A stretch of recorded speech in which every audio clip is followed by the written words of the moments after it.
ওই তাড়াতাড়ি আয়। আরে হ্যাঁ দিদি, আসতাছি। আরে শোনি, তুই আমার জামা পরেছিস কেন? হ্যাঁ তো কি হয়েছে? আমার মন চাইছিল। আরে আমার কানের দুলো তুই নিয়েছিস? হ্যাঁ নিয়েছি। এখনই উপরে যা আর সবকিছু চেঞ্জ করে আয়। আরে আমি চেঞ্জ করতে পারবো না এখন। তাহলে আমি তোকে এখন নিয়ে যাব না। আমাকে না নিলে আমি আম্মুকে বলে দেবো তুমি আমাকে মেরেছো। আচ্ছা চল। এত নাটক করিস কেন? আরে পিছে বয়। আরে না দিদি, আজকে তুমি পিছে বসো, আমি গাড়ি চালাবো। আরে পাগল নাকি, তুই তো চালাতে পারিস না। আমার সব বন্ধুরা গাড়ি চালাতে পারে, শুধু আমি পারি না। আমার কাছে এখন শেখানোর সময় নেই, অনেক দেরি হইতাছে। আরে শিখাও না আপু, তুমি যেভাবে যেভাবে বলবে আমি সেভাবেই চালাবো। ঠিক আছে বয়।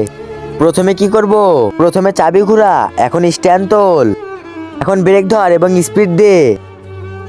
তার আগে আল্লাহর এই সুন্দর ছবিটি দেখে যে ভিডিওতে লাইক করে চ্যানেলটিকে সাবস্ক্রাইব করে দেবে। হে আল্লাহ, তুমি তাকে হজ করার তৌফিক দান করো, কমেন্টে বলি আমিন। আরে সামনে তো গাছ আছে। আরে এখন কি করব? আরে ব্রেক দে। হ্যাঁ অনেক জ্বরে লেগেছে দিদি। ঠিক হয়েছে, আর চালাবি গাড়ি। তোমাদেরও এমন ছোট বোন থাকলে কমেন্টে নাম বলে যাও।